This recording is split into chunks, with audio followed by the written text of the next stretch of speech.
भाई मोर आमे समस्ते थर्मोमीटर जानिचे बा थर्मोमीटर व्यवहार को मध्य आमे समस्ते जानिचे किंतु वास्तव में आम शरीर तापमात्रा मापुवा थर्मोमीटर को कौन खाली थर्मोमीटर कह जाए ना अन्य कौन थर्मोमीटर अच्छी आज आम ताहा जानिबा।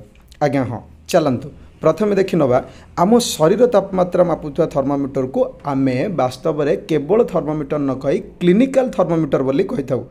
पुणी पुणी कही रखुची कौन बोली कही था ना क्लिनिकल थर्मोमीटर बोली कही था जार तापमात्रा रेंज होची 35 डिग्री सेल्सियस रु 42 डिग्री सेल्सियस।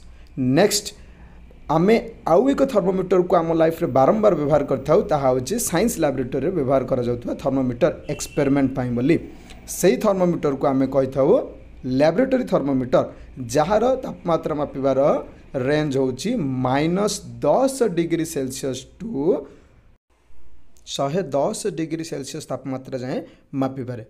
आशा करछि समस्ते बुझी पारथिबे। धन्यवाद।